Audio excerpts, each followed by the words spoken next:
Hello, everybody. Let me get on the screen here. I'm trying to get organized. Yes, I was on time because I managed to get everything together, and Ross got off the air on time, so everything worked out well. Ross, you and your buddies want to come over and join this show, that's fine, but I can't build an audience by going to your show, so I'll send you the link if you want it. That's in the relationship to the conversation they were having at the end of their show where they were saying I was an anti-mask troll, but we're not going to get into that on this show. All right, so hello, everybody. Hello, Wendell. How are you today? I hope you're having a great day. Hey, Chris, welcome back. Glad you're here. And as Chris will remind me, everybody, please remember to like, follow, share, and subscribe. Ken, I'm glad you're here as well. Hopefully you can give me some inside scoops on things going on inside the Beltway. So, all right. Well, we've got a lot to cover today. Short time to get there. And we will get started. I got to find some right buttons here. And I got to send a message real quick. All right. So let's see. Let's start sharing my screen here, and we'll go over some of the things that we usually cover, which doesn't have anything to do with mass and stupidity. All right. Let me get that off the screen. Hold on a minute. Let me do one more thing here. Make sure I'm sounding good and loud and clear. Okay. I am. Good. All right. Yes, I'm trying, Chris. I'm trying. All right, so we're going to go right to the FEMA daily briefing. This is the same briefing that the president would get, except for the fact that FEMA didn't issue one today. So that means either the world is okay or, well, FEMA just was lazy. I don't know which. So, yeah, so there's no FEMA daily briefing. What are we going to do? Well, we're going to move on without it. We'll make our own, right? Okay, so, well, I always like to look at the president's public schedule because, well, you know, he's kind of our leader in charge, like him or not. 9 a.m. in-town press call, and the president delivered remarks at 11 a.m. I was busy show prepping and didn't get to see it. That was in the Oval Office. And apparently, the president is going to sign orders today at 2:30. He said he was going to yesterday. I don't know that he did. I think he was going to sign dismantling the DOE or something, and then some legal eagles came up and was like, whoa, I don't know if we can do that by executive order. So I think that may have slowed that down, but I'm not 100% sure. I haven't looked to see. Then at 3, which is shortly coming up, actually, no, the Oval Office meeting will be first. And then at 3, the president's delivering remarks to the White House Digital Assets Summit in the state dining room with the White House press pool present. Whew, good Lord. You'd think I didn't know how to talk. 3:50 out of town press. And then at 5 o'clock, the president is departing for Joint Base Andrews for the weekend. So at 5:20, he's going to take off to... Nope, he's not going to Joint Base Andrews for the weekend. He's going to Palm Beach. So for at 5:20, he's going to depart at Palm Beach. 2 hours later, he'll be in Palm Beach. Lucky guy. And then at 7:50, he will be home. So, all right. Well, the president gets to go home for the weekend. I guess he's worked hard during the week, so he probably deserves it. I don't know. It's not for me to say, but government workers get the weekend off, right? So, sure, why not? All right, so we'll do the National Weather Service daily briefing. And let's see if I can make this a little bit bigger. All right, so I'm sure that FEMA would have told us that in the Great Plains and the Rocky Mountains, we're going to get some snow today. It's going to extend all the way across the country, almost to the coast. The lower Ohio is going to get some rain all the way down to almost the Gulf in Mississippi, Alabama, and part of Georgia, probably cutting off at the Appalachia line there. And up in the Northeast, shocker, more snow. Snow down in New Mexico, Texas is going to possibly see a little bit of snow with some mixed precipitation. And so what do we have for tomorrow's forecast? Well, tomorrow's forecast, it's going to continue to move a little bit southward. Texas is going to get another mixed precipitation, a little bit of snow. Colorado, New Mexico are going to get mixed precipitation and snow. And here in the south, we're going to get rain and thunderstorms. You would think it is springtime, but fear not. Next week, another blast of cold Arctic air is coming to dash those hopes. Up in the northeast, they're New York, Vermont, Maine. They're all going to get snow. New Hampshire as well. So yeah, that's their sorry, their forecast. The day 3 forecast, which would be Sunday, is kind of uneventful unless you live in Washington, where they're going to get some mixed precipitation, some snow in the upper elevations, continuing rain with there might be a slight risk of some activity down around the Gulf of America for some severe thunderstorms, but it'll be relatively low. And that Alberta Clipper is going to still continue to skiff across the top of the country there. New York, Vermont, New Hampshire, Maine. I think it stops snowing in Vermont right around July. I'm not 100% sure. So yeah, that's the 3-day forecast. We'll pull up the Australian national radar. Can I make that bigger? No, I can't. I can only zoom in. Well, that didn't help me a whole lot. Let me go back. All right, so Cyclone Alberta. That sucker is slow. It is still sitting off the coastline and still wreaking havoc with winds and rains and some isolated heavy thunderstorms. So, yeah, that little bugger it was speeding up, and they thought that it was going to come in and bank left, go south, and it's just sitting there. And I don't know what's worse, a storm that sits there or one that keeps moving. But they're saying it is slightly weakened. It's hit the Moreton Bay Islands, lashing with intense rain and wind gusts up to 20 kilometers an hour as it is bearing down on the Queensland coast. One driver is missing in floodwaters, and more than 260,000 people are in the dark as the Category Storm 1 blows trees into homes and power lines and dumps life-threatening flooding rain.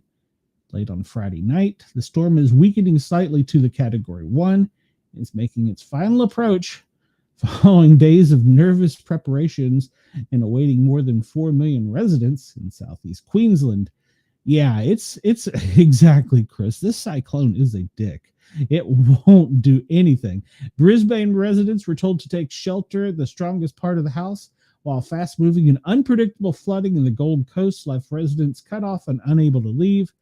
Major flood warnings were current on Saturday morning for the Logan River, and that would be currently because I believe it's like 3 a.m. there. South of Brisbane, several waterways, including the Tweed, Wilson, Nambucca, and Richmond rivers, are all elevated. The Bureau of Meteorology senior meteorologists said forecasters were expecting the storm to cross the coast 5 to 6 a.m. This is Saturday morning. So coming up soon, hopefully the next 3 hours, it's expected to cause even more damaging wind gusts up to 120 kilometers an hour before immediately weakening on making landfall.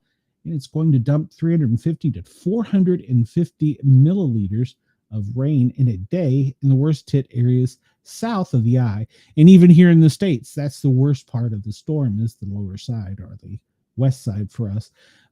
Let's see. They said that they told ABC News wind gusts up to 80 kilometers an hour across Brisbane metropolitan area, with 200 millimeters of rain have already fallen. Wow, that's a lot of rain. So that's where they're getting pretty concerned, is the rainfall, because once Tropical Cyclone Alfred crosses, the wind threat will start dropping pretty quickly. And hopefully that'll happen soon, at least in the next 36 hours. Then we have to worry about millions that are going to be flooding. Okay, so if you're listening on Radio X in Australia, and I forgot to actually mention that, thank you to Ross at Yerg's Radio and Rainbow Radio. We're live on there, and we're also live on Radio X in Australia. So go, everybody in Australia, if you're listening, I know it's late, and I know you're probably enjoying some good quality family time in the dark. Go to the strongest, safest part of the building, the structure you're in. Move away from windows and just hang on for just a little bit longer until we can get rid of Alfred the Dick.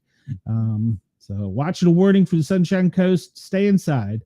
Will be issued early on Saturdays, probably already issued. And they were told it's too late in the Caribbean Valley for residents to escape. And so hang tight. All right. So that's pretty much that. That's from 9news.com in Australia. I got one more news story here from Australia. That Australians have told thousands to evacuate as Cyclone Alfred nears, still nearing, not made it quite yet. Australian ordered thousands of people in the eastern regions to evacuate before Cyclone Alfred hits Saturday. The storm has brought heavy rain, huge waves. I saw some of the waves, and there were some dumbasses trying to surf in it. Well, that's why we had jobs in fire rescue EMS, is because people like that. Alfred's slow progress towards the coast fed concern that it could bring even more prolonged periods of heavy rain, and it's expected to hit as a Category 2 before weakening to Tropical Storm Alfred, and then it will be turning south, where hopefully the winds will dissipate soon, but the water is going to be the problem with all the heavy rain. So it's brought turmoil, snapped power lines, and more than 80,000. This report has got to be old because this says 80,000. I think the other one said 260,000 across 2 states are without power. Half of them in the Gold Coast. And once again, there we see that, well, Alfred's just a dick. We had hoped that it would come ashore and break apart quickly and spread out, but it has not done that. It has moved slow. Look at some of these waves. That's impressive. That's impressive. And of course, the flooding is going to be the biggest issue. High winds pushing over trees, toppling power lines. And then, of course, the tourists out there taking pictures. Flood impact is going to be the greatest. So go to higher ground, center, safest part of the house. So get out. Oh, I did want to cover this. All right. So somebody had asked me, tropical cyclone Alfred is going to make a landfall Saturday morning as a Category 2. But people have been confused about the difference in categories. So the categories rank with the maximum average of wind of the tropical cyclone, but they don't give any indication over the overall impact of the cyclone and what it will have on the weather conditions or what it will bring outside of that. They can vary in size, pose threat to humans and their environments, and a lower category can still bring heavy rainfall, storm surges, flooding. A strong wind does often fuel to these other elements. If you hear categories being applied to hurricanes or typhoons, it is because they are just other terms for a tropical cyclone. So a Category 1, which is the least, is got 63 to 88 kilometers per hour of wind, with gusts up to 125 kilometers per hour. Category 2, we're getting stronger, 126 to 164 kilometer hour winds, which is significantly more damaging. And Category 3, which is 165 to 224 kilometers per hour. And that's where you start getting into structural collapse, widespread power outages. Category 4, the wind speeds are catastrophic, and they're 225 to 279 kilometers per hour. And Category 5 is the 5th and final category. It brings maximum destruction. And sometimes we call a Category 5 here in the States, we call it the finger of God. Greater than 200 kilometers with strong gusts almost over 280. So yeah, those are the differences in the categories for our Australian friends. It's coming ashore as a Category 2. It'll quickly weaken to a 1, and then hopefully it will dissipate to just a storm. Turn left and get the hell out of there. That's what our hopes are. And I pulled up Australia's map first on the GEMA. For my website, I use the Georgia Emergency Management map because it shows more accurate information than any I've found so far, even outside the continental U.S. So far, it is still, we talked about this yesterday, it was not on shore yet. It was still, the eye was off of the shore. It's closer, much closer today, but it is just sitting there. Just a nasty little storm. So hopefully it'll move fast for you guys. We say y'all here in the South. So if you're familiar with American terminology, whoa, back out just a little bit here.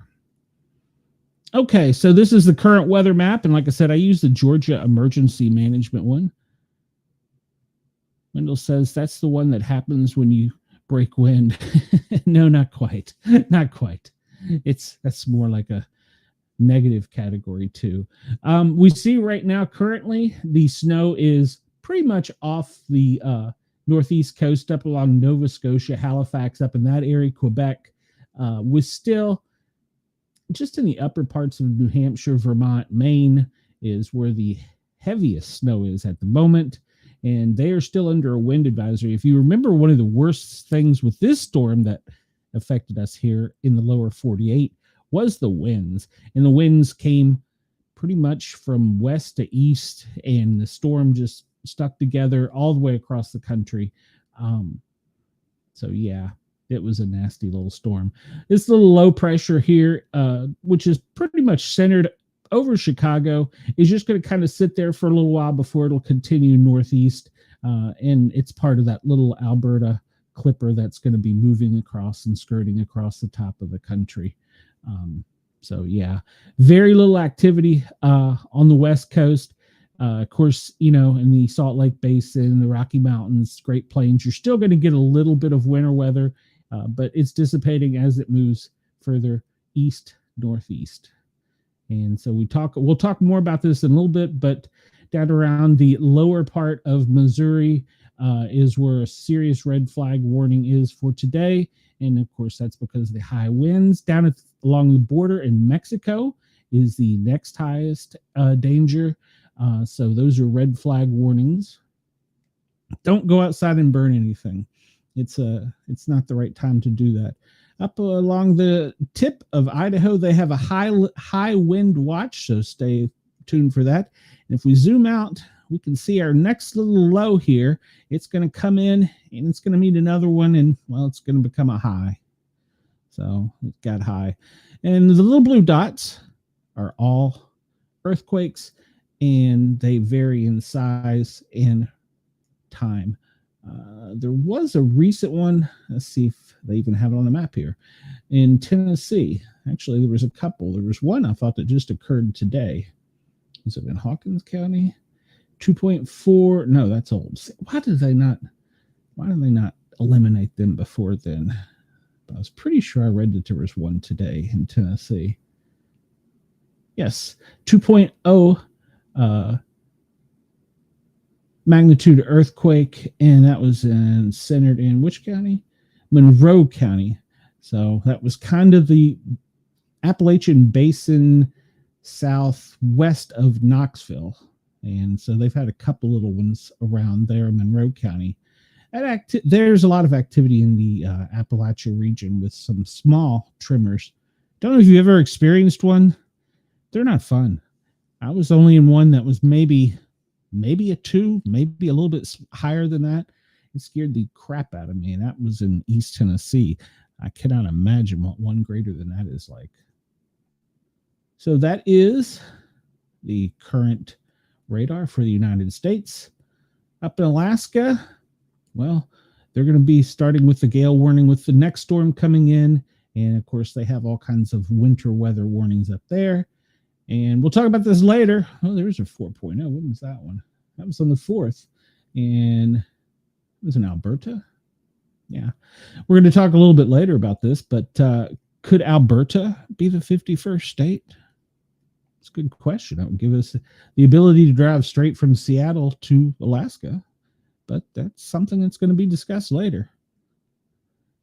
We look and see most of the power outages reported are up in New York, New Hampshire, Massachusetts, Connecticut, down in Jersey, in, like I said, New York. And those are showing yellow, which means greater than 10,000 people are without power. So let me refresh this to make sure nothing has changed like it did yesterday. No. Okay. All right. Well, New Hampshire dropped off, so they've improved power there. No, I'm sorry. Vermont dropped off. Vermont is restoring power. They are so prepared for storms up there. It's crazy. It really was nice to see that part of the country, but it's so different. All right. So this is our weather warning. You can get these. Let me refresh this. You can go to weather warning at affirmtech.com and get these. It's a free site, but they do request tips. Kind of like me. It's a free site, and I give you free news, and I'm fueled by Mountain Dew. If you decide you want to go to the tip jar and buy me a Mountain Dew, it'd be great. The links are in the show description. The newest thing we have here is a dust warning in New Mexico. And if we zoom out a little bit here, that is just in the lower tip of New Mexico, west of El Paso and north of the border. All right. So we get the dust warning there, flood advisory in Louisiana, Mississippi, Arkansas. Andy is testing messages again in Maryland, Montgomery County.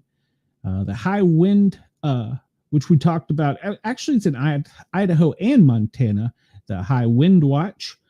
It's going to affect the East Glacier Park region, North High Plains, Eastern Glacier, Western Tool, Central Honduras, Southern Rocky Mountain Front, and Southern High Plains. 30 to 50 mile an hour gusts, with winds expected as high as 75 mile an hour gusts. So Montana, be ready. All right. Colorado, winter storm warning. And we got winter weather advisories in Idaho, Wyoming, Utah, pretty much in the Salt Lake region we talked about. New Mexico, winter weather.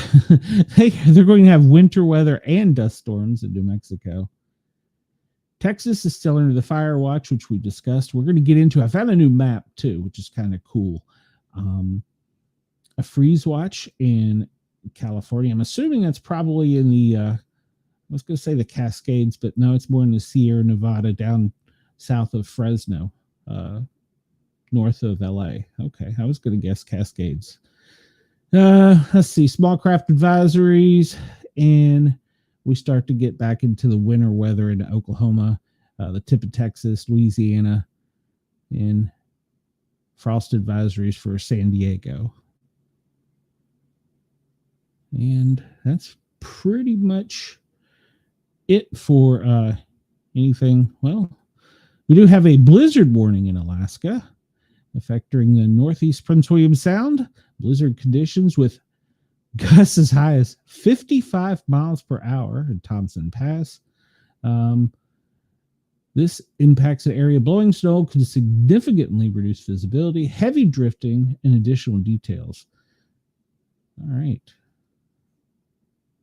I've always wanted to go visit there up in Alaska. Maybe that'll be on my to-do list. That is in the south, what would you call that? South central, just to the east of Anchorage, in the northeastern, northeastern Prince William Sound. So,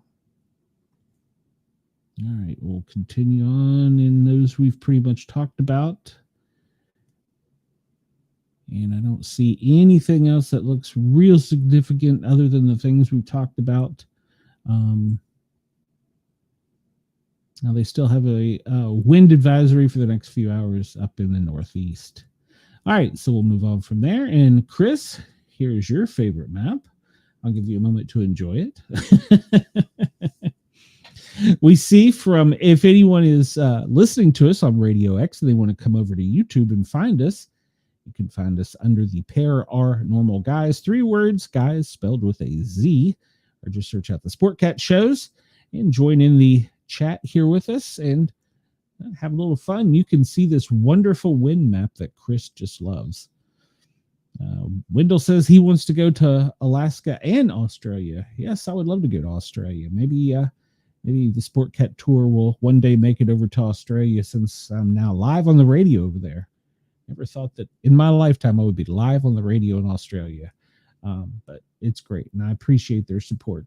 So we see off of the Atlantic southern coast that, the Alaska southern coast, the little low sitting there spinning. That was the one that was going up the coast yesterday in northern California that extended up into Washington, and it's moved upward. It's probably what's causing those warnings. We see off of the East Coast, up off of the New England region, is where that storm is just petering out, and hopefully it'll be gone from us for a while.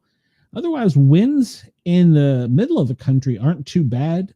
Of course, you always have the downdrafts from the Rockies coming over to the Ohio plains and the Windy City.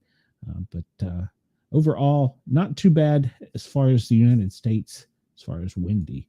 Let's search over and find out our Australian friends. Get a zoom in and get a look at Alfred. When we looked at it yesterday, it had a really tight core and it was really nasty. According to this map, which is a little more updated, is the eye has finally come ashore, still spinning in a counterclockwise, and the winds have dissipated from what we saw yesterday.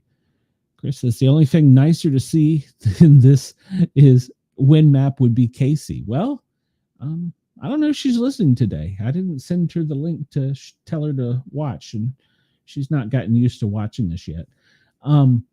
Yeah, this wind map yesterday, when we zoomed in on it, all of us even commented that it was so nice, and it's still nice and tightly formed, but the wind speeds appear to be decreased. They're still quite high, but they appear to be decreased from what they were yesterday. Yesterday, they were just nasty. Still pretty high winds today, but it does look like the eye has finally come ashore, hopefully giving you guys some Australia, some soon to be relief when it turns south and goes away. I know you all will be happy. You can see the front actually trying to steer the storm downward.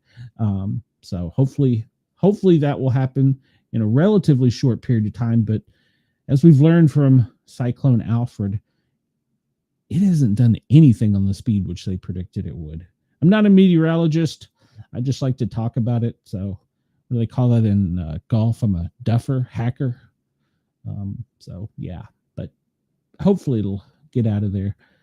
All right, we'll zoom out and take a look at the other side of the world, what it's doing over there with wind. It's just, you're right, it's just so relaxing. Look down and see what it's doing on the bottom of the world. I just love the fact that you can just take this map and spin it any way you want in the globe and zoom in, zoom out, look over continents. You can see what the weather's doing anywhere in Arctic. You can see it everywhere. I did see a NASA map that was pretty close to this. I didn't like it though because it had too many big arrows, and they were showing the direction the Earth was spinning, and it was overwhelming. This is just the right amount of information, at least for my brain to process. The one with NASA was showing the wind speeds and how the Earth affected the Earth's gravity affected the wind speed, and it was a lot of arrows. Too much for me. So yeah. So I'll stick with this one. All right. And finally, the wind map came back for the United States. It was down for a couple days. And we see that the highest winds today are reported. What would that be, Chris? That would be off. That's west of you a little bit. So that's where the highest winds are. Yes, that map is very user friendly. And the only thing that it doesn't really explain is the speeds. But with the colors and the speed of the arrows, you get the idea. So yeah, it's a great map. I really recommend anybody go check it out. It is very user friendly, point and click, as they say. So the top winds, what was I saying, Chris? It was it's west of Chicago. Well, actually southwest of Chicago, where that little low is still trying to spin, and it's trying really hard to tap the Gulf of America moisture, but it's not gonna make it that far down south before it just skirts out across the top of the country. But yeah, the highest wind speed is currently 43.4 degrees with an average of 10.8 miles per hour. Here in the south, the winds are out of the south, so we're pulling that nice southern moisture up into Atlanta. So okay, Chris says those right around Casey's area where it's the windiest. So she did say she had a lot of storm damage from that last storm that went through. So this map is also available. Just Google Wind Map and it brings it up. It's not a government service. It's a private industry. It's a production of hint.fm, whomever hint.fm is. You can even buy prints of this. I would rather have a print of the globe in the the colors in the AI version that we have. That would be the one I would want prints of. When I worked in Virginia, KG worked there with me too.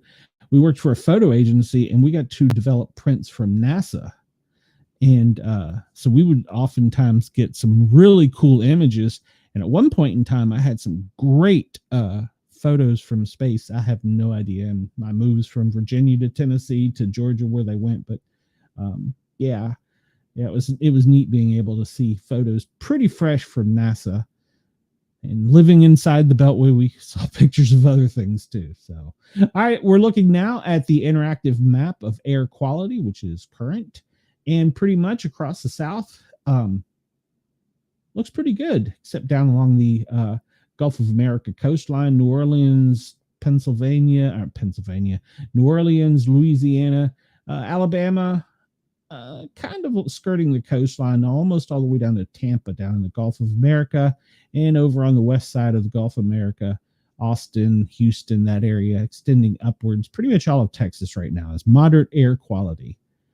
But everywhere else looks pretty good except for those areas and some scattered areas over the Cascades and the Rocky Mountain regions where it's moderate.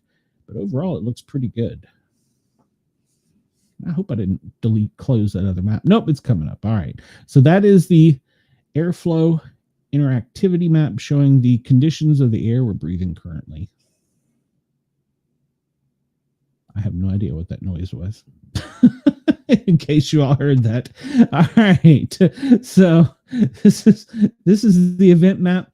I know what it is. My cat's in here. I kind of scanned it earlier to see if there's anything really new. Let's see some extreme rainfall up in I used to know how to pronounce that. Havre Saint Pierre, Quebec. Some significant rainfalls up there. High winds up along the top of the country. And what we have over here in North Dakota. And we discussed this one the other day. In Seattle, I think we discussed this was the cyber attack on the hospitals. And up in Vancouver, this one's new. It's the third measles case has been confirmed in British Columbia in the lower mainland since February. High winds off the coast of British Columbia. High winds in California. This is the breakdown of the power grid, power outages. And this one's new. Industrial breakdown of energy supply systems. Weather knocks out power to thousands of valley homes. It is impacting the Sky Harbor flight schedule. And that is out of Phoenix. So the winds have impacted the plane's ability to land there. They're diverting. Okay.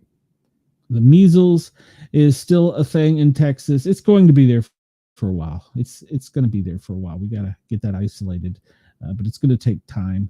We do have an airplane. A small plane has crashed at a pipeline field near Pearland Regional Airport. Is that in Texas?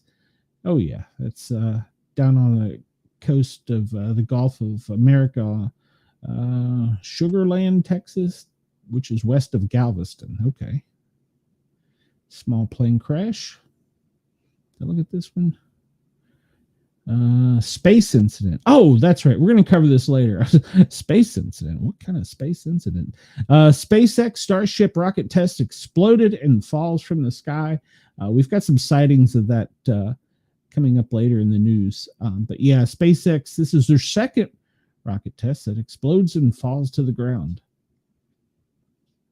Some conspiracy people asked me one time if I thought that that was on purpose, that that was maybe somebody's way of telling us, no, you shouldn't be doing that. Let's see. This is some earthquakes out in the Pacific, just above the equator. And we had the earthquake down in Chile. And what is this? Is this new? Yes, this is new. Social incident. Local security conflict in Ecuador. 25 have been killed in coordinated gang attacks in Ecuador's largest city. All right, that's new. And what else do we have down here? It looks like there's been a lot of earthquakes along the southern coast of South America. And it's caused some power outages, which we saw in Buenos Aires yesterday. And let's see. We'll continue on. We know about what's going on over there. And somebody else sent me a message and asked me if Russia was Asia or if it was Middle Eastern, because it kind of sits in the middle of the two. And my reply back was, they're Russian. It's not really Asian. It's not really the Middle East. It's Russia. And is that new? Oh, flooding in Indonesia. Just kind of skirting around to see if anything pops out. Japan yesterday had some problems. Another outdoor, nope, that's old. Oh, there's 7 of them. So outdoors fires in Japan have caused multiple wildfires. Stop burning, people. It's pretty simple. And we see down in Australia, Alfred is still nasty down there. Melbourne, we see a social incident. An Australian boy, 17 charged. He's 17. He's been charged with breaching Avalon Airport security fence and trying to board a Jetstar plane with a shotgun. Okay, well, that's in Melbourne. I didn't think Australians were allowed to have weapons. I thought that their government took all their weapons a while back. Okay, well, 17-year-old got a shotgun, breached an airport, and tried to board a plane. Probably not the brightest thing he's ever done. And he probably won't be doing anything that silly anytime in the near future. I don't know how their justice system is, but hopefully he won't have a chance to. All right, so as we scan around, that looks like... yes, it is still X-rated, Wendell. Wendell is talking about... the storm off of the coast of Australia, the graphic. We really haven't talked about anything about this storm that is coming off of Mozambique. Yeah, we really haven't talked anything about it. It's a cyclone in the Indian Ocean. It's just kind of come off the coast and just really hasn't affected anybody except maybe in Madagascar. So it's just kind of doing its own little thing going to the southern and the Indian Oceans. So stay out to sea, please. All right, so that's all for that. Here is the new map I found. And I like this because it adds not only the active fires, it shows the little red dots, which are potential fires that have not yet been confirmed. Those are confirmed by satellite, and it's real time according to NASA. I'm going to assume there's probably at least an hour's delay, but NASA is saying that it's real time. All the little red dots are where they have detected a fire and they don't necessarily have boots on the ground. So you can see there's lots of little red dots from where NASA has seen fires. Some of them have matured. Wendell, you still have one, but I believe that was a controlled burn down in southeastern. Well, no, we just call it LA, Lower Alabama. And the other thing I like about this map, aside from showing us the size of the fires, it shows us the red flag areas, which the other maps did not show, which we talked about Missouri down along the coast of Arkansas, Kansas, and Oklahoma, were the highest danger there is. And then from El Paso, southern, in following the southern border is where the next one is. And then Texas, pretty much Austin west down to the border, south of San Antonio. And then if you look, it's still showing the Knoxville fires. I checked on this yesterday after we got off. They were still fighting it, but it was pretty well contained at that time. So they weren't that concerned about it. They were just kind of watching and monitoring it. So they still have it on the map, those two fires. This one is showing downtown Knoxville. Wonder what they saw. I wonder if they've got a structure fire there. That's showing it. It's showing it in Western Heights. Yeah, that would have to be a structure fire in that area. It's interesting if you have a large enough structure fire to show up on the NASA satellite. And let's see, we'll zoom up to, we'll go this way, see if there's anything out. Blue Ridge, Roanoke, it looks like there's been a fire detected there in Cave Springs. And further inland in middle part of Virginia, would that be southern central? There's been another smaller fire. Nothing significant as of yet. Up in, where am I going? I'm going this way. I'm going over towards Ohio region. West Virginia still looks fairly good. They're still working on that one right at the border of West Virginia and Kentucky. They're still working to put that one out. Kentucky looks fairly good. Illinois showing some fires up here. And once again, I'm wondering, unless these are small parks or something, not familiar with the areas, but those would have to be structure fires. I may imagine that could be something else, but I would think it would be structure fires that it's showing. Zoom out. And Illinois looks pretty good.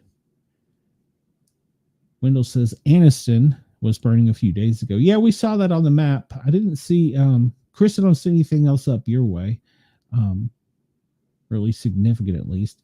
Wendell, there's several fires reported in Alabama, but nothing really significant like we did see the other day in Anniston. And Anniston does a lot of control burns too. So Florida, where they had the red flag warnings, we do see that they've got a fire. What is that? Northeast 90th Way. And what is that? Is that,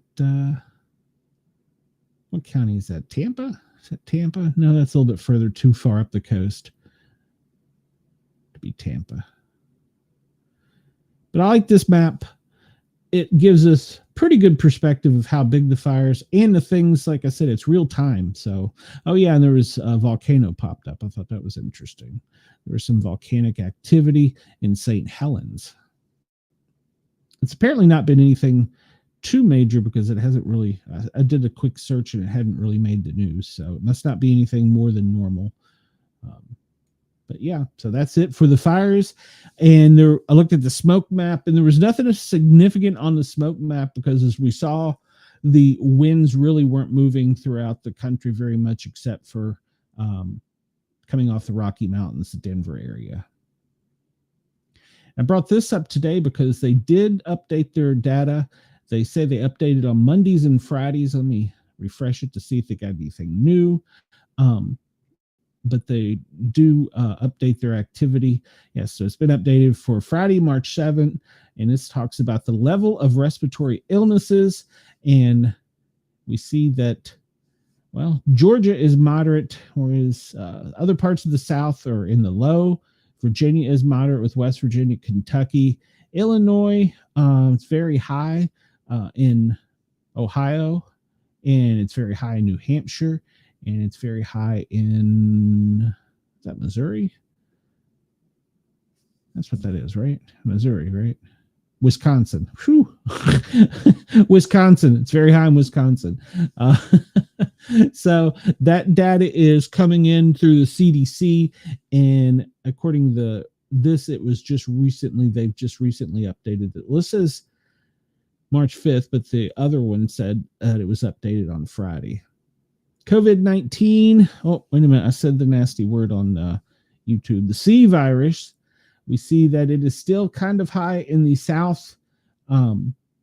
Alabama, it's moderate. In Illinois, it's high. Pretty much throughout the center of the country, down to the south, it's high. And along the northeast coast, it's where the highest density of populations are. Where there's smaller densities of populations, it's relatively low, with the exception of like Virginia, which kind of surprises me. I would have thought it would have been higher with their population up around the metro area. So, and this is coming off of the wastewater for COVID-19. Remember, they test our poo. Yeah. Talking about influenza A, we're showing in the South that we're still pretty high for influenza. Virginia, you're very high. Alabama, you're pretty high, but not extremely high. To the west of you there, it looks like they're extremely high in Louisiana and Mississippi. Arkansas, Mississippi. Yeah, Arkansas, Mississippi, Louisiana. It's all high in that region. The only places we're not getting much data is up along the Montana area. In Alaska, it looks like it's very high.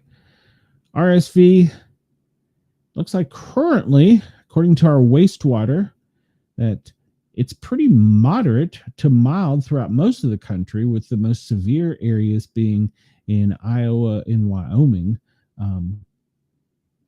West Virginia, it's kind of moderate, but throughout the most of the country, it's relatively low. Mississippi, it's very low. And in Virginia, it's very low. New York, it's very low. Michigan, it's very low. So South Dakota, it's very high. So, and no data from Arizona, Montana, or North Dakota. That's for your RSV. And that was last updated 6 March. Emergency department visits. Let's see here. They're showing the epidemic trends. They're actually not estimated here in Georgia, which is interesting. It's declining in Alabama, Illinois. It's not changing from the last time we talked. It's declining in West Virginia, Kentucky, Virginia, North Carolina. It's not truly changing. Tennessee is not changing. Florida is not changing from the last we reported, which was a slight uptick. This is because of the C virus with ER visits. And influenza, we see that it's declining in pretty much the Carolinas, in Florida, in Alabama, throughout the South pretty much is declining. Some of the states, West Virginia, Virginia, Tennessee, and Mississippi, and Illinois, and Louisiana have not reported any data. And let's see. So that's it pretty much for that map. We'll check it again on Monday. It should have some updates. All right. We go to the fire alerts, which is, of course, the New England fire alerts. And we see, once again, there's not a whole lot of activity, which is good news. Newark, New Jersey, they had a fire through the roof and went defensive. And it went to a 3rd alarm. That's probably because of water and the temperature, if I had to guess. 2nd alarm in New Britain, Connecticut on Broad Street for a mixed occupancy. It means it's probably businesses in the basement and apartments above. Britain Street, did we just report on that one? Or is that different? Nope, I guess that was Britain. In New Britain, Connecticut on Broad Street, they had a 2nd alarm on a 4-story mixed. In Boston, they had a 4-story apartment building, and it was pretty much knocked down when the first 10 units got there. Wendell asks, he wonders if Bigfoot has gotten the virus. Interesting question. I would think the closer to mankind they get, probably. So that would be my guess. Just my guess. I don't know. So there's not much being reported there. We'll hop over to alert page and see if maybe it's just a case of the Fridays and not much being reported, or if the weather is actually impacting it and there's not really that much happening. Let's hope for the latter. we will go to our disaster alerts. And now I have it pulled up where we can see the different alerts rather than trying to go to each one. Really for the United States, mostly weather and flooding with the fires we've already talked about.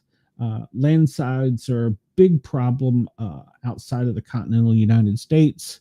So that was the big things. But I didn't see a whole lot of craziness. That was 2 months ago. So I really wish they would update these so that you knew, because they'll show things that were 2 months old. So we look down here and see the impact. This shows a good idea of the impact ring of Hurricane Alfred on this map. 1052 universal or 1853 universal time. We can see, which I think we're right around the 4 o'clock in the morning hour. And we're about to lose Radio X Australia. Radio X Australia, if you want to continue, we're going to start covering some more news. We do have some Australian news there. If you want to hop in, come over to YouTube and find us under the Para R Normal Guys. 3 words, guys, with a Z. Search out the Sportcat shows. And I promised anyone that left a comment, either post-show or in the chat, I would give them a personal response. So come on over. I'll give you a personal response. Not that that really means anything, but so we see the ring of destruction as Cyclone Alfred is coming in the flooding that it's causing, the wind damage. It's a pretty large size storm. I don't know kilometers, but miles wise, that's pretty dang big. So lots of flooding and high winds. And that's pretty much it. I really need to figure out a way of trying to sort out the dates so that we can maybe just keep up with a week's worth of activities. I mean, we know about the things that were reported days ago. I didn't know there's a landslide in the Appalachian Mountains. That I didn't know. That was reported 6 hours ago. So that was the Appalachian Mountains, Johnstown, Pennsylvania. There has been a landslide. All right. Well, I did not know about that one. And what is this one? Yeah, this is the landslide. About 6 hours ago, there was a landslide in Ithaca, New York. Interesting. All right, so there have been some things that are relatively fresh on here. What do we have here? 3 days ago, it was an avalanche in Colorado, which is probably more common out there. Landslide in Utah, northeast of Nephi, Utah. And 6 hours landslide. So I was thinking all these landslides were more towards South America, but no, they are actually here in. So let's just go back and see. Let's see, it's Indonesia. So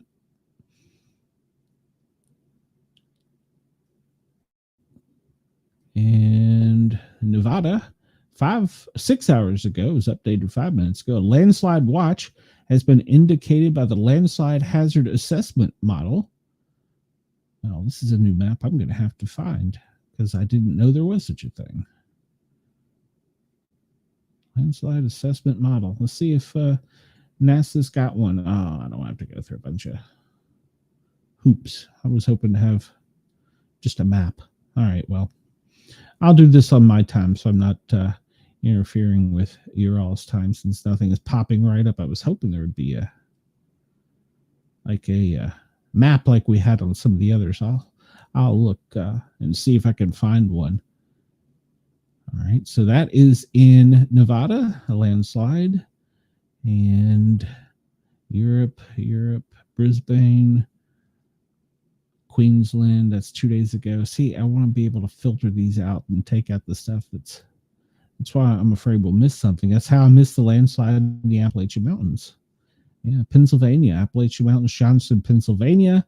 A landslide watch indicates current conditions present a risk of rainfall induced landslide that will affect 537 people, 215 households, and approximately $87.3 million of infrastructure are within the affected areas.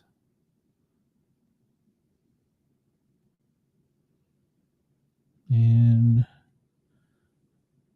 nope, that's in Rwanda. Once again, Rwanda.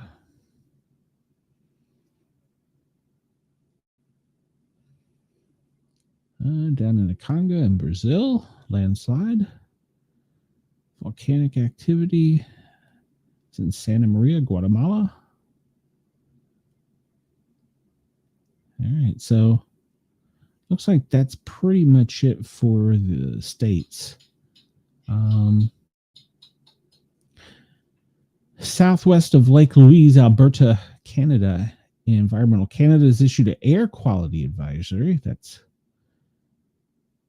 are expected occurring from dust and okay. Hadn't seen that one before, but now we have.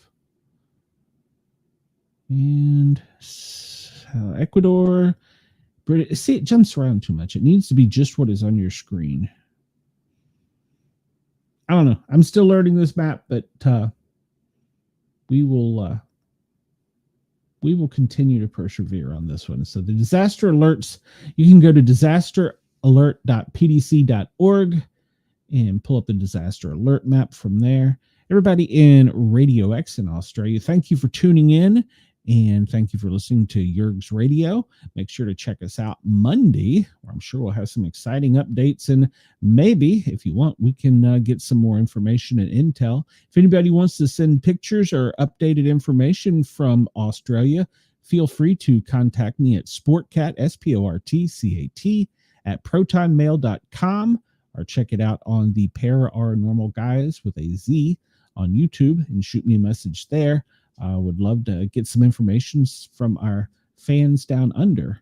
So shoot me a message, or you can go to speakpipe.com/Sportcat and leave me a voicemail, and I will play it during the show.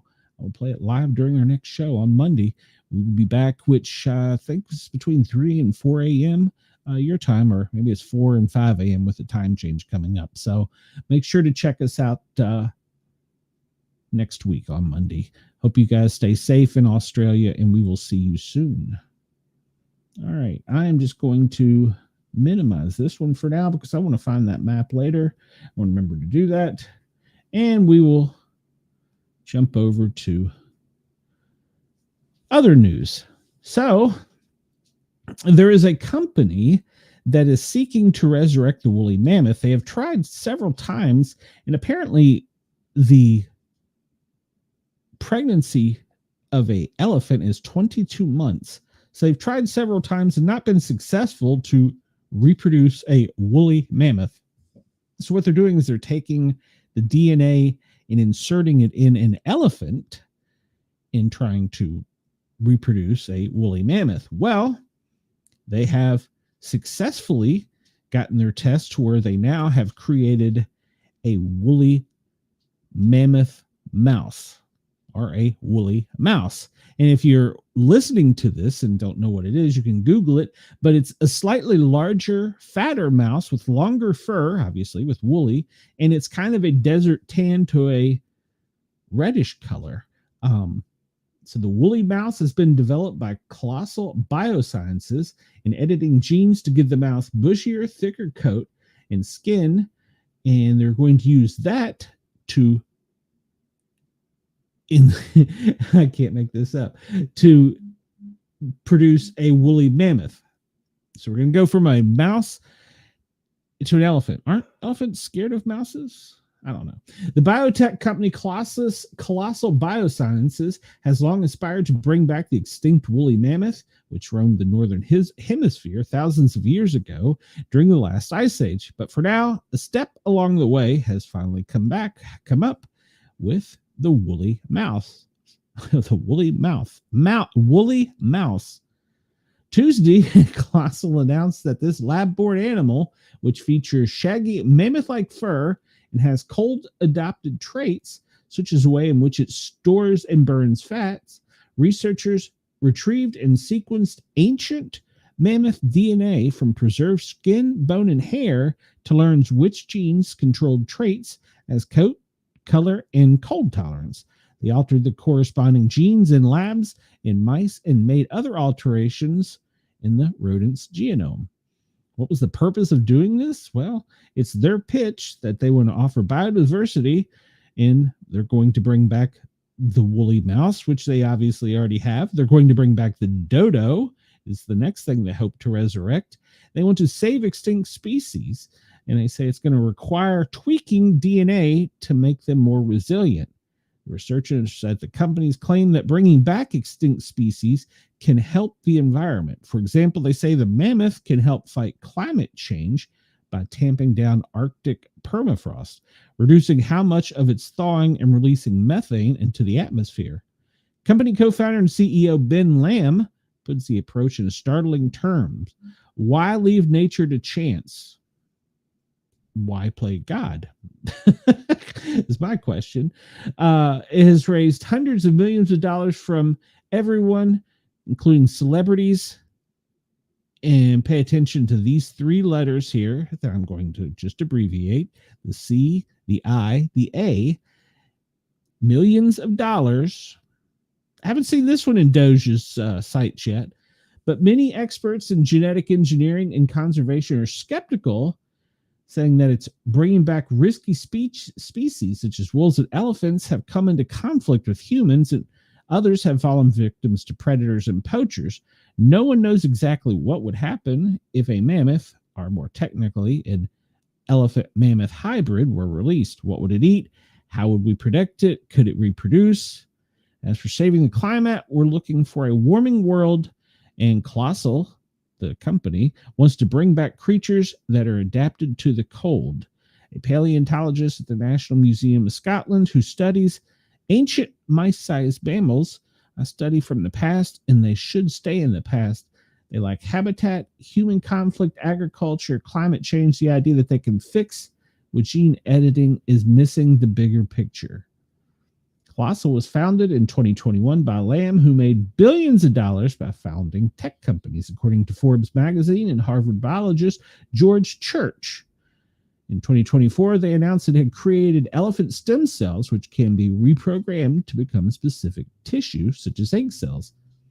Colossus says mass-produced elephant egg cells are vital for conservation breeding programs and will be needed to clone any future elephant-mammoth hybrids. The woolly mouse is the latest development to emerge from that quest. Mice are easier to work with than elephants, you think?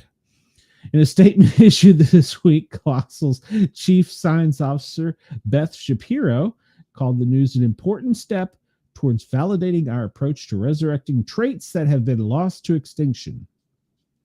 I still say shouldn't play God. Didn't we learn anything from Jurassic Park? Colossal's team used standard techniques to target different genes in the mouse genomes to create mammoth-like hairs, pattern, and color, producing mice with long hair, enhanced waviness, and altered coat texture, according to the research paper by the company that has not yet been peer-reviewed. That's going to be when the science meets the road, when it gets peer-reviewed. We use the ancient DNA to identify the genes we were interested in, so they just pick what they want, which is very concerning if we follow those three letters.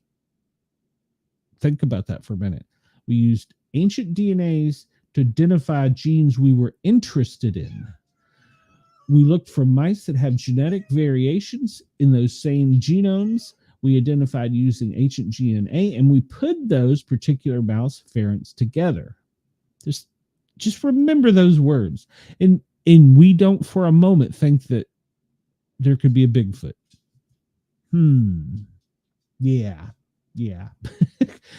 The mouse gene altered with ancient mammoth variant, or ALI, affects keratin, a protein found in the hair and nails, was inserted into the mouse to alter its hair texture, specifically waviness. Okay. Hold on a minute. I gotta get rid of this cat.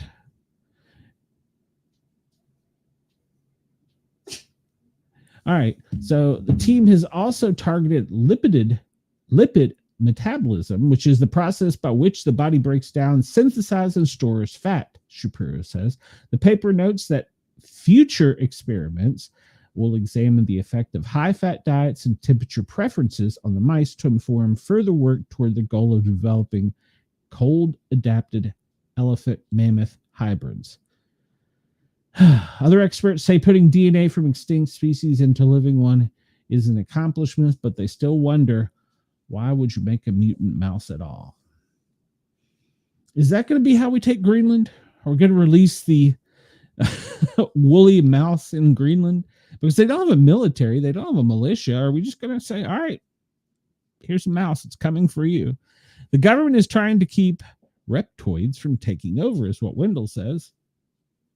Well, for all we know, reptoids could be in charge. Not all of the embryos led to successful pregnancy, they state, but every mouse was born still alive. Oh, that's good. They've been doing this since mid-October of 2024, and our mice have enhanced living conditions and under full-time care of a veterinarian staff. All of our work is overseen and pre-approved by external ethics board, the Institutional Animal Care and Use Committee, and only trained scientists interact with the mouse. If a mouse were to somehow escape the lab, the potential biological implications pose yet another concern, because the animal could mate with members of wild population. Anyone who's kept pet mice know they can get out and escape easily. Yes. My uncle, the veterinarian, had pet mice for a while for something he was doing for the University of Tennessee. There were some in the cage, and there was a shit ton of them elsewhere. And there were some that would come back to the cage, and there were some, yeah, they were everywhere. Genetic mutations that happen naturally with reproduction notes that they have no impact. Genetic changes are not in and of themselves a cause for concern, they say, when they try and infect the way an organism looks or acts, are so they don't think there's no more caution necessary. Our approach is to evaluate the impact of edits in many ways possible before making them. The company is all of the engineered mice so far are male, and there are no plans to breed them. Okay. Wouldn't that look cute on the pet store? Come on, you know you want one. Google, if you're listening to us, Google a picture of the woolly mouse. It's a cute mouse. But yeah, so yes, we're tampering with nature. We're playing God. And we wonder why there's a 3-letter agency involved. Others aren't convinced by the creation of organisms such as the woolly mouse. It's arrogance, says Sue Lieberman, Vice President of International Policy at the Wildlife Conservation Society, who has spent decades fighting the whaling and ivory trade. I'm not against technology. I'm not against saying nature's perfect, but this is such a waste of money when conservation is dying for lack of funds to make some strange animal we can gawk at. Yeah, that's pretty much true. Trailblazing biologist George Schaller agrees we need to protect what we have. Well, remember yesterday we reported that we were giving tons of lettuce to manatees in Florida, off the coast of Florida. Speaking of Florida, the Coast Guard has offloaded more than 6 tons of cocaine worth $140 million at the Miami Beach port.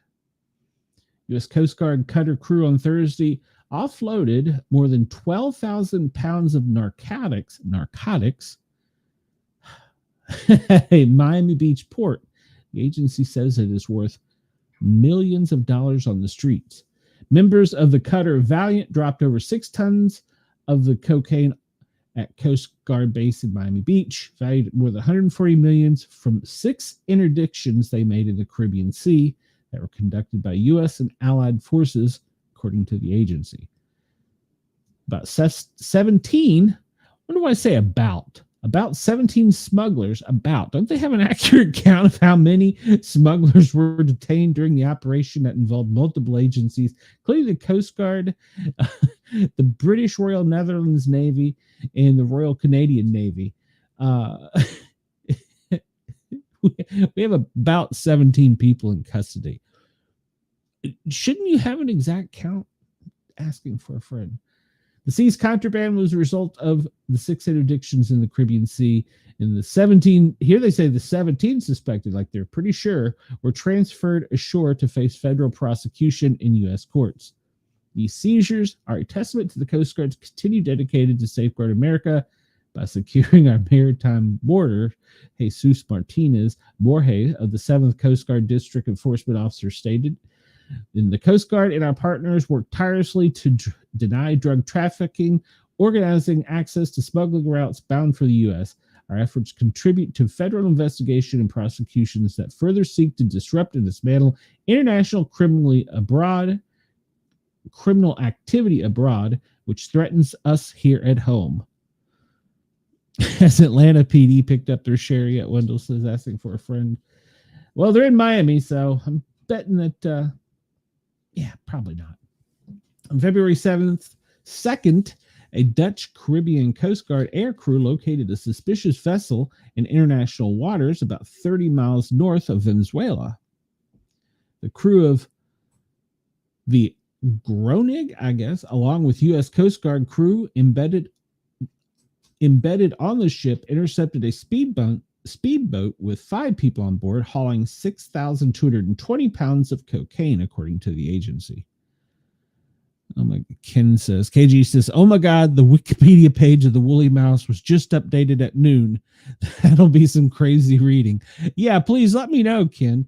And I mean, I gotta kind of admit, it's a cute mouse. I mean, it really is. But are we ready for the wool? I mean, like I said, is that how we're going to invade Greenland? Hey, Trump said we were taking it. They don't have an army. They don't have a navy. So just release a woolly mouse and say, we'll be back. I don't know.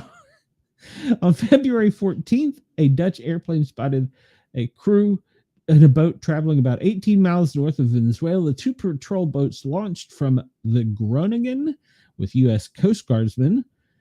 Is that an improper term? Guardsmen, Coast Guardsmen, chased after the speedboat, but the vessel found in international waters before they reached international waters before they could catch it. However, the speedboat crew jettisoned about 571 pounds of cocaine during the pursuit, which the Coast Guard recovered. Now, here's my question. Before they got to the Venezuela water, I'm thinking some of our bullets could have disabled the speedboat. Maybe that's why they say about 17. I don't know.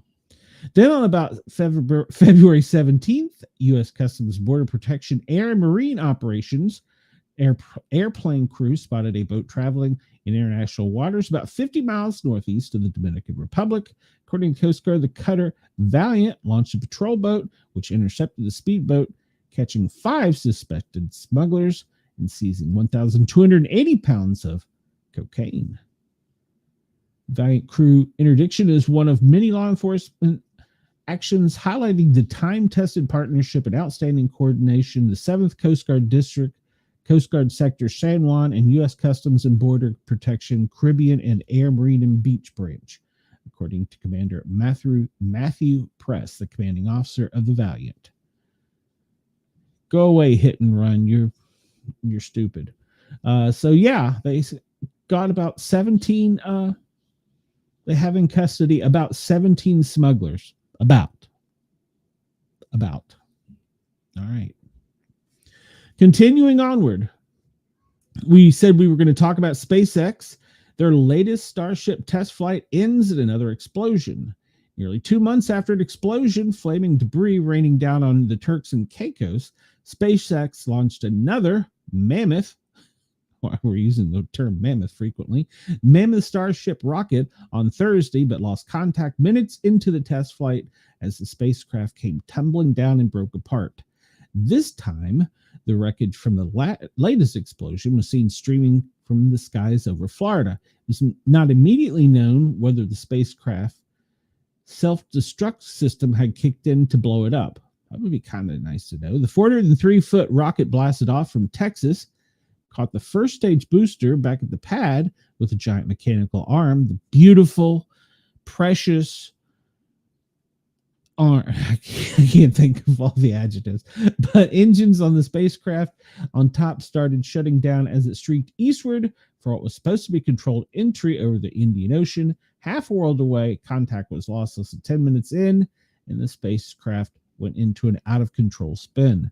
It did reach nearly 90 miles of altitude before trouble struck, and before 4 mock satellites could be deployed. It was not immediately clear where it came down, but images of flaming debris were captured from Florida, including Cape Canaveral.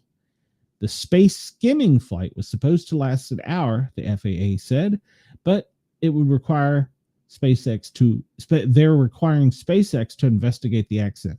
So the FAA is not going to investigate it. They are going to let them investigate their own accident. Wendell says, why do they want an ice-covered island for? It's what's under the ice is what America wants, because like everything else in America, we ruin the environment. So we are blowing spaceships up and letting them investigate their own accident. Unfortunately, this happened the last time, so we have some practice at this, the SpaceX flight commentator said. Unfortunately, this happened last time too, so we have some practice. Yeah. They later confirmed that it experienced a rapid, unscheduled disassembly during the ascent engine firing, and that it alerted officials before it broke up. Flights were briefly grounded at Orlando due to space launch debris in the area, the airport posted. Starship didn't make it quite as high as far last time. Wendell said he's got to leave as his battery is dying. Well, Wendell, get on the computer. Plug it up. We're not done yet, Wendell. NASA has booked Starship to land its astronauts on the moon later this decade, according to Elon Musk, and they're aiming further for the stars at Mars with the world's biggest, most beautiful, one big, beautiful rocket from SpaceX. Last time Starship had mock satellites to release, once the craft reached space on this 8th test flight, they have scheduled a practice for future missions. They're going to resemble the SpaceX Starlink internet satellites, which thousands are currently in orbit. And they were meant to fall back down during the brief taste of space. All right, so they were designed in preparation for the next big step, which was returning us to the moon. During the last demo, SpaceX captured the booster at the launch pad, but the spacecraft blew up several minutes over the Atlantic Ocean. No injuries or major damage were reported, and any investigation remains ongoing. Leaking fuel triggered a series of fires that shut down the spacecraft's engine. The onboard self-destruct system kicked in as planned. Now they say further down in the press release. Earlier, they didn't know. They thought it might have about blown up. So it soared out over the southernmost tip of Texas near the Mexican border, continuing eastward, where it came crashing down over the Atlantic Ocean. Now, my question is this. I'm not trying to start a conspiracy or say anything, but we're having all these problems getting our rockets up. And to date, I believe Japan and 2 American companies have successfully landed orbiters, vessels on the moon. We haven't determined or is it China? We haven't determined yet if they survived the actual landing. Didn't we do this back in the 60s? Don't we have like some notes from before that we could be like, oh, we could do this so much better now? It seems like it would be easier and simpler now that we have quantum computers that operate outside the realm of what we know as possibilities. Can't we just put in land, man on moon, and it pop up with like the calculation like Texas Instruments used to do? I don't know. We'll continue with some more space news. Stranded NASA. All right, we'll try that again. Stranded astronaut Barry Butch Wilmore's teen daughter breaks silence on the debacle. His teenage daughter, Darren Wilmore, said it is mentally exhausting to have her dad stuck in space since June of 2024. Barry Butch Wilmore's family is definitely feeling the space. Okay. Butch and his fellow astronaut Sunita Suni Williams have been stranded on the International Space Station since June due to equipment issues with her Boeing Starliner spacecraft, extending what was to be the 8th-day mission indefinitely. And my question about that is, how did they have Christmas hats and costumes if they knew they were coming back? In nearly 9 months after the initial scheduled return, his teenage daughter has finally broken out and spoke about the ordeal. There are a lot of things I'm not at liberty to say and I don't fully know about, she shared in her TikTok, but there's issues. There's been negligence, and that's the reason why this is just getting further delayed. There's been issue after issue. And while Butch and Suni are projected to return back to Earth this spring, she understands that things could always change. We've had so many changes, she continued. It's a bit mentally exhausting. She added, it's been hard if I were completely honest. Now, there's been several hiccups in bringing Butch and Suni home. The two were scheduled to leave in February, but their departure since was pushed back due to delay in launching their replacements. They are also not permitted to fly back in the SpaceX 8 craft, which successfully touched down in October, since all the seats were taken by astronauts who had been aboard the International Space Station since March. Still, she says she's missing her father, and she's going to keep her chin up and wants him to keep his chin up. He's just bummed, but he's fine, she shared. My dad is very resilient. NASA has shared it's been making efforts to ensure a safe return for Butch and Suni. In fact, part of the reasons why the return has been postponed is due to the safety, according to the agency chief astronaut officer Bill Nelson. I am definitely not Dan Rothers. Space flight is risky, even at its safest and most routine, he said in a December statement after Butch and Suni's Starliner was scheduled to return and it came back uncrewed. The decision to keep Butch and Suni aboard the ISS and bring the Boeing Starliner home unscrewed is the result of our commitment to safety and our core value. And while President Trump recently said the astronauts were abandoned in space, Butch himself has a different outlook. That's been the narrative from day one: stranded, abandoned, stuck. And I get it, he told CNN in February. But that is, again, not what our human space flight program is about. We don't feel abandoned. We don't feel stuck. We don't feel stranded. Well, all right then. So let's hope they get home soon to see their family. All right. So top scorers for yesterday in basketball, in men's college basketball yesterday. Michigan State and Iowa. Was that the only ones that played yesterday in men's college basketball?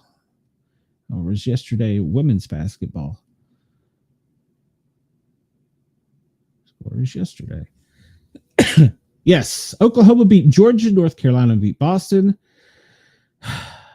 Vanderbilt beat Tennessee. Florida beat Alabama. Is this yesterday? Yeah, this is yesterday. And Kansas State beat University of Central Florida. Iowa beat Michigan State. South Dakota State beat Omaha. Nebraska beat Illinois. Michigan overcame Washington. Norfolk State beat Howard. Fairfield beat Siena. Indiana beat Oregon. And Liberty beat Middle Tennessee, with Green Bay beating Oakland. FDU, I'm not sure who that is, beat Lemoyne. All right, so that was the women's college basketball. We know that their tournament is about to start, so we're looking forward to that. Some of the highlights of the NBA games: the Hawks, the Celtics, the Rockets, and the Lakers were all winners. And I overheard earlier that there was some scores in the NHL that were pretty impressive too. So I think Tampa, was it the Lightning? Tampa Lightning, they were up by like 7 or something like that, I think, in their win. Let's pull it up and see. 6-5 and over the Sabres. The Hurricanes beat the Bruins. The Hockey Club. Who's the Hockey Club? Beat the Red Wings. The Predators beat the Kraken. I love that name, Kraken. The Oilers beat the Canadiens. Jets beat the Flyers. Panthers beat the Blue Jackets. Stars beat the Flames. And the Avalanche beat the Sharks. Major League Baseball. We are still not done with spring training. The Braves are currently losing 7-1 at the bottom of the fifth in spring training. And the Cubs will play at 3:05 against the White Sox. Yesterday's scores in MLB: Nationals beat the Cardinals, the Rays beat the Phillies, Twins beat the Yankees, Blue Jays beat the Sox, Giants beat the White Sox, Dodgers beat the Rangers, Rangers beat the Padres, so they were a split squad. Marlins and Ravens were tied. Why did we even bother? Pirates stomped the Orioles. The Guardians beat the Diamondbacks. Who are the Guardians? Oh, that's right. They're that team in Ohio. The Royals beat the Cubs. Sorry, they beat them 9-3 yesterday, Chris. And the Astros beat the Mets. Brewers beat the A's. They don't want to be called anything but the A's, I read in an article today, because they don't want to be considered anything but the A's until they move to Las Vegas. Angels and Mariners tied, and the Diamondbacks beat the other squad of Mariners 11-4. And there's no news in motorsports to speak of, so that's pretty much it. Hold on, we need to see. Chris, was there any soccer games? I don't know. I didn't really look. Soccer. Yesterday, they had a tie. Manchester tied. Inter Miami beat Cavaliers. Chelsea beat Copenhagen. And Alkmaar beat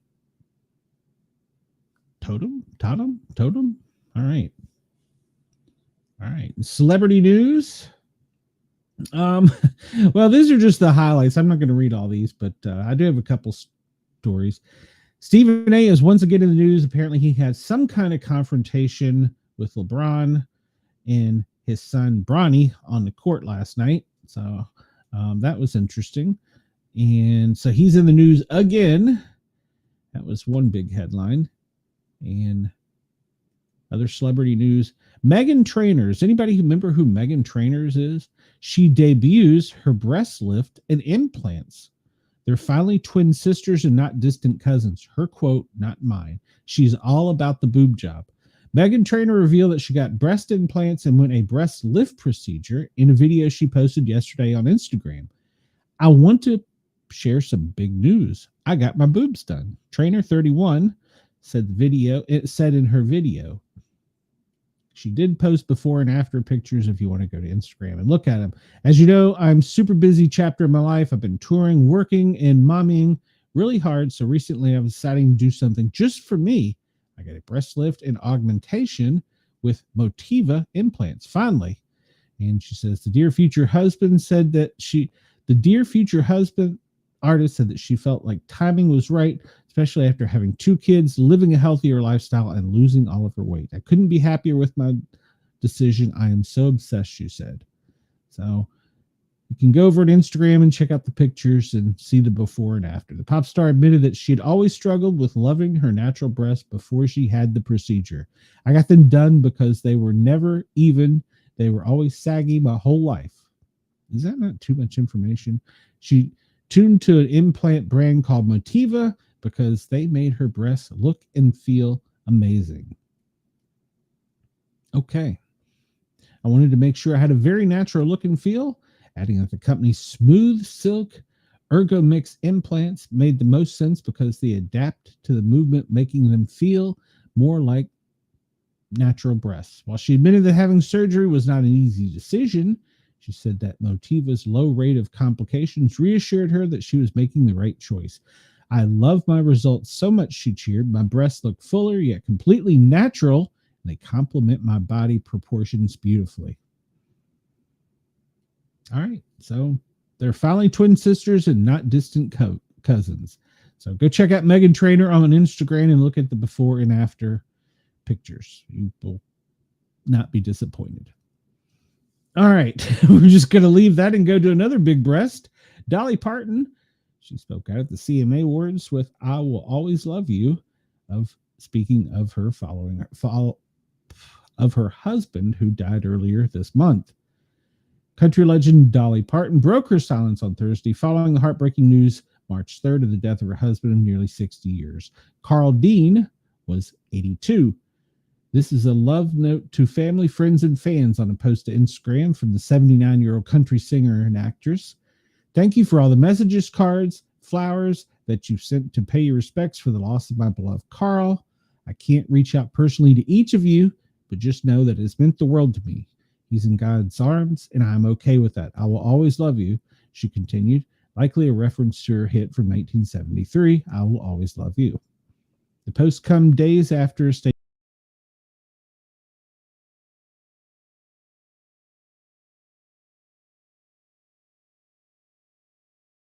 spent many, okay, not sure where I went, but I'm back. Yeah, I'm still alive.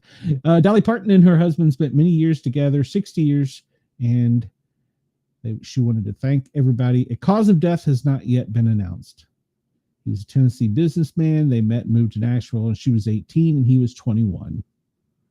And it's been love ever since. And he's remained out of the limelight by his choice. All right.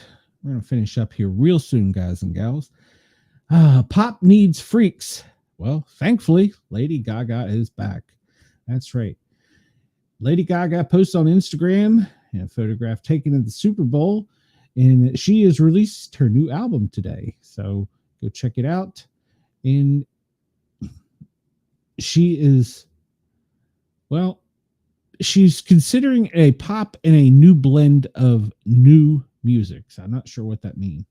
So look forward to it. The singles are dropping Friday, so she's got to return back to our ears. She's going to tickle our ears. The songs, the hit songs, well, probably will be hit songs, will drop on Friday. So she goes on in her release talking about her deranged fans, which she calls her little monsters, and then how she is so appreciative of the support and everything from her music to her involvement with DC Comics. And she's excited about the release of her new music. All right. So we're glad to hear that she's doing well and that she's producing more music. All right. Jack Daniels, of all things, Jack Daniels got caught in the trade war.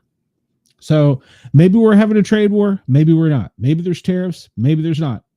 I don't know. It's sending the stock market crazy and pundits like me wondering what in the same hell are we doing. But Jack Daniels and Coke, or Jack and Coke, were caught in the middle.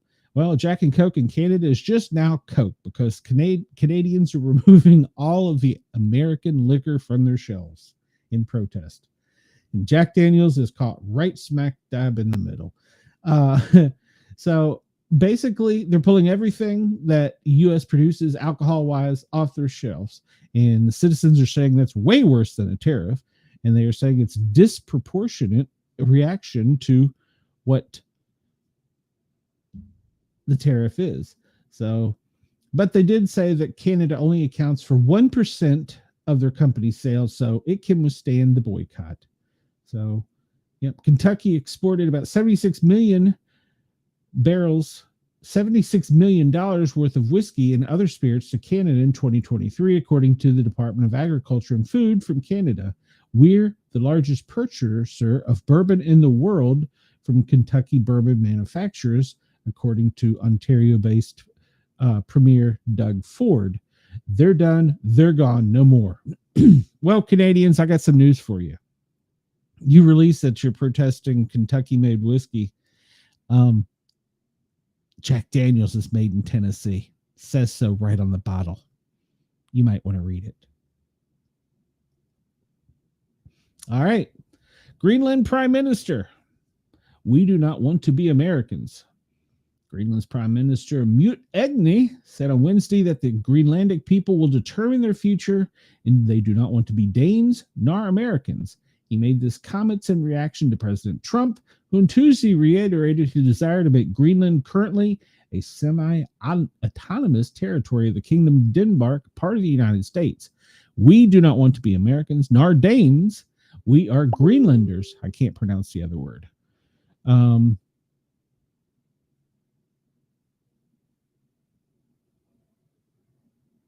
KG says, I just got an email from the county. All fire and police sirens to sound at 6 p.m. in honor of the Global Day of Unplugging. I've never heard of this, but apparently it's the 10th anniversary globally. I'll Google that in just a minute. Okay. We are not for sale and we cannot be taken. Our future is determined by us in Greenland, he added. The Greenland government is currently in a caretaker period leading up to an election scheduled for 11 March. The campaign is centered primarily on the island's independence aspirations in light of Trump's interest.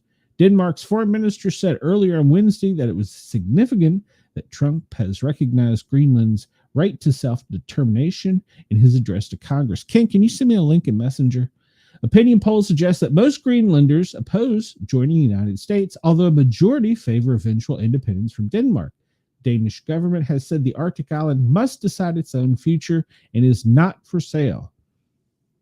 Trump said, this is quotes, they respect the right to Greenlandic self-determination, and I think was the most important part of the speech, Danish foreign minister said in a press conference in Helsinki on Wednesday. Well, if we didn't send in our mouses, if we didn't send them in, they don't have an army, they don't have a navy, they don't have a coast guard, they don't have an air force, they don't have a space force. They don't have anything. It wouldn't really be like a war. It would just kind of like be an occupation. We send in the mice, we come in to catch the mice, and we don't leave. There you go. I solved the problem. I personally wouldn't mind visiting Greenland some more. I've actually been there. So, finishing up, Trump has sent a letter to the Ayatollah urging fresh nuclear negotiations. And this was dated Friday, March 7th at 11:25 a.m. President Donald Trump has sent a letter to Iran's supreme leader urging the negotiation of a new deal on the country's nuclear program, the letter has conveyed. Trump himself revealed the overture Friday in an interview with Fox Business in such a significant engagement of the administration with Tehran, which is somewhat surprising given Trump's tone regarding Iran. It's been hawkish, especially on the campaign trail. Wide-ranging sanctions are still on banking, energy, and the defense sectors, and all have been for years. He said, I've written the letter saying, I hope you negotiate because if we have to go in militarily, it's going to be a terrible thing for them. The other alternative is you have to do something because Iran can't have a nuclear weapon, he followed with, echoing his prior message, warning that Tehran could either sign a deal or potentially get bombed. Could we send it? No, the woolly mice wouldn't be good for that. We got to come up with a different mice for there. Mice, mouse, meese. They have to be able to pull a parachute string and never mind. Trump has recently brought back maximum pressure on Iran and even this week advanced the possibility of cracking down on sanctions, busting Iranian oil experts on the high seas using naval intervention. Clearly, this is part of the big stick package of actions meant to push Tehran to the table. And so I read this earlier. Basically, we would use our U.S. Navy as pirates. We would just take over their ships and keep them. It's what his plan is. Brilliant. It's better than my mouse plan, I guess. I would prefer that did not happen. I'd much rather see. Wouldn't it be an invade? Wouldn't it be an act of war? Or would we take hostages? Would we give them back? I prefer the mice route. I would prefer that not happen. I'd much rather see a deal with Iran where we can do a deal, supervise it, check it, and inspect it, the president continued. That's when he made one of the most provocative and threatening comments. There's two ways to stopping them, with bombs or a written piece of paper.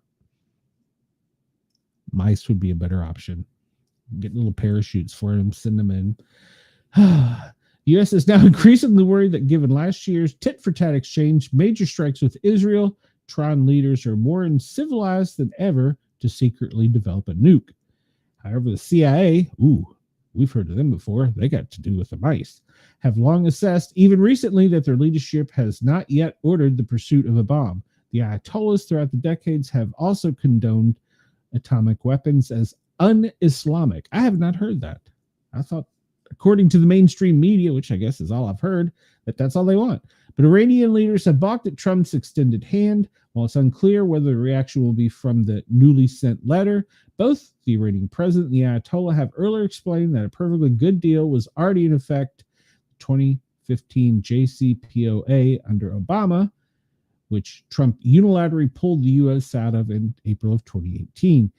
The Ayatollah said that Iran simply can't trust Washington to abide by any deal, given any future administration can overturn it just as Trump did.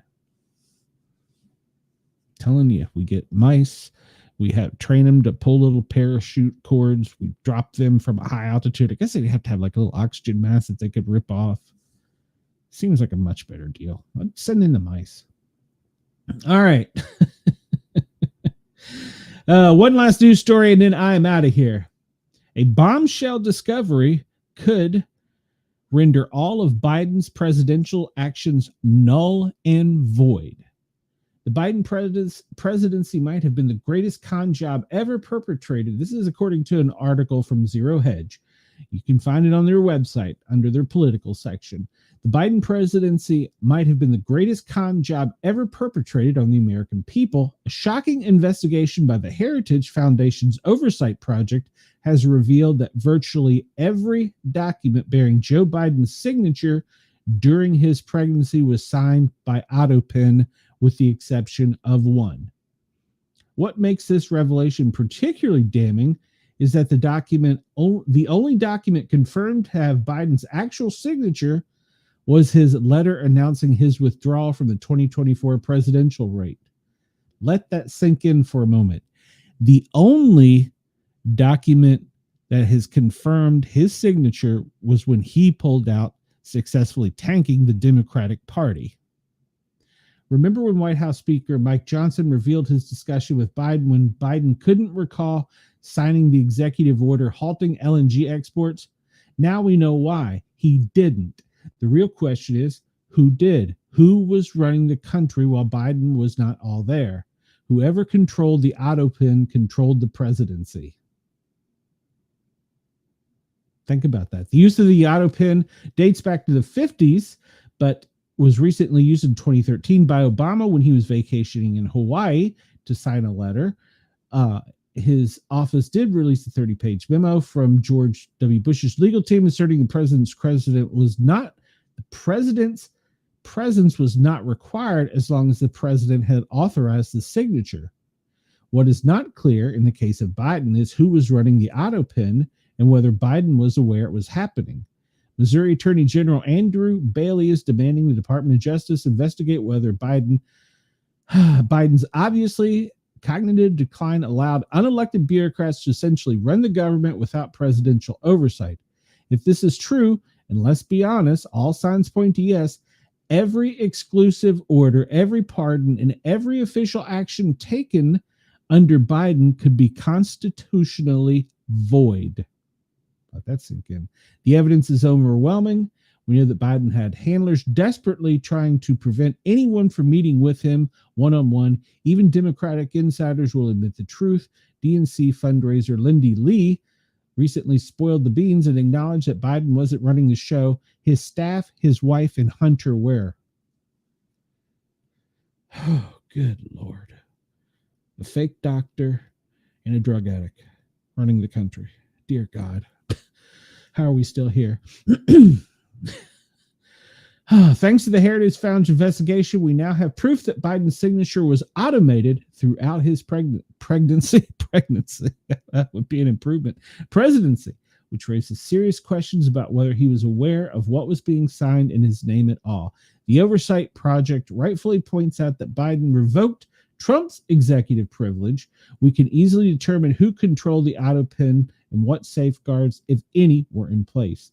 The implications are staggering. We essentially had a presidency by proxy, unelected staffers wielding presidential power while the man was barely cognizant enough to read a teleprompter. This isn't a scandal. It's potentially the biggest constitutional crisis in American history. The American people deserve to know who was really calling the shots during the Biden administration. These allegations prove true. Every single action under Biden's name needs to be scrutinized and potentially nullified. The truth must come out, and those responsible must be held accountable.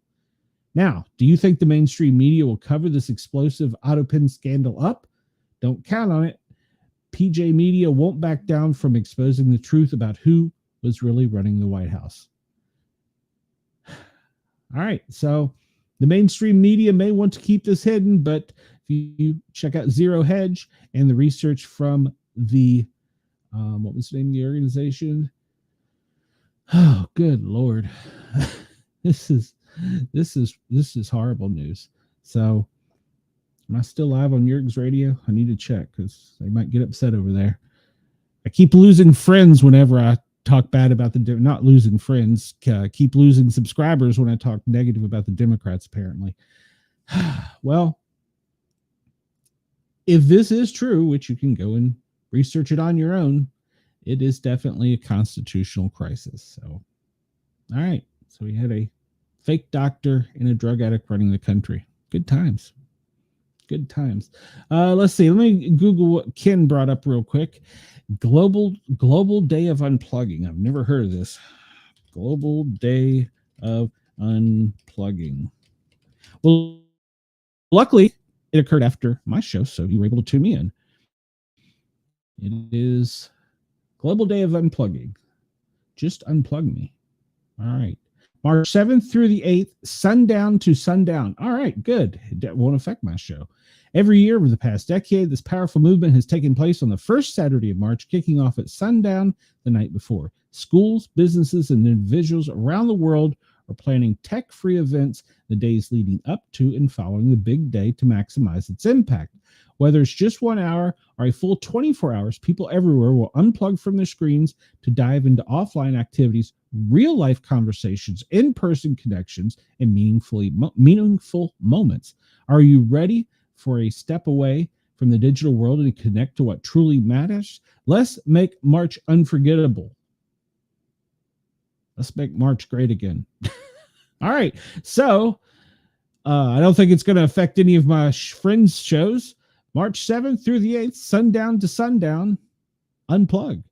Now, does that mean if I want to call UKG that I can't because it's an electronic device? I don't know. And I did hear something else. Let me look this up real quick. A guest on my show mentioned this, and I wanted to talk about it, but I had forgotten on Wednesday. And it's called Wednesday's Waffle. It's a tradition where friends share short videos with each other on Wednesdays to update each other on their lives. Videos can be about good, bad, or random. Friends send a short video to a group chat every Wednesday. Videos are usually 1 to 2 minutes long. They can be shared via phone, video, or in person. It's more personal than a text message, but less of a commitment than a scheduled phone call. It can help friends stay connected and have more meaningful conversations. It can help friends feel more understood by seeing each other's expressions and hearing the intonation of their voice. The tradition was started by an Australian TikToker, Zachary Perez, during the pandemic as a way to connect with friends. So, everybody, if anybody wants to do a Wednesday waffle, you can shoot it to me. You can send a video to Sportcat at protonmail.com. I will play it next Wednesday. Or if you want to text it to me, you can text it to the studio line at 404-492-6095. And I will play a Wednesday waffle if anyone has one. All right. Well, that's about all I have for today. Ken says, everything of mine will be operational. Well, I'm going to tell the wife at sundown that she's got to lose her TikTok, and, well, I'll probably get clubbed in the head. So if I disappear, you all will know why. If I try and take away Mrs. Sportcat's TikTok, she will probably beat me down. Or her word feud games. Good Lord. All right. If anybody has any stories or anything they want to send me, Sportcat at protonmail.com. I'm accessible on all social media. You can find me either at Sportcat or Sportcat Medic. And my email is either sportcatmedic at Yahoo or sportcat at protonmail.com. Either one will get to me. And speakpipe.com/sportcat. You can shoot me a voicemail. I will play it live over the air. And I encourage everyone to hit that thumbs up button, please. It helps distribute us throughout the interwebs. And also share this, like this, subscribe, follow, all that good stuff. And we will continue next week unless there's something going on. And if there is, I will post it on Facebook. If there's some kind of situation where I won't be online next week. I'm hoping I averted that, but we will see. I guess until next week, unless anybody has any questions, everybody have a great weekend. I hope it's great. I hope that you get to spend some quality time during the unplugging and maybe visit with some family that you don't normally get to. So everybody have a great, I'm going to tell this to my granddaughter or to my grandson too. See what happens there. Take away his iPad at dinner. None of us will be happy. Everybody have a great weekend. We will talk to you soon. I want to thank everybody at Yerg's Radio and Rainbow Radio for allowing us to tickle your ears. You can also come over and find me on YouTube at Sportcat. Or the Sportcat shows are Paranormal Guys with a Z on YouTube. And if you want to buy me a Mountain Dew, because apparently I'm not jacked up enough today, you can send me a Mountain Dew. The links are in the description. Everybody have a great weekend. We will see you later. If you want to send me a Wednesday waffle, let me know. I'll be more than glad. I'll play it next Wednesday. We'll have a Wednesday's waffle segment. Remember, it'll be videos. It'll be great. You can't curse.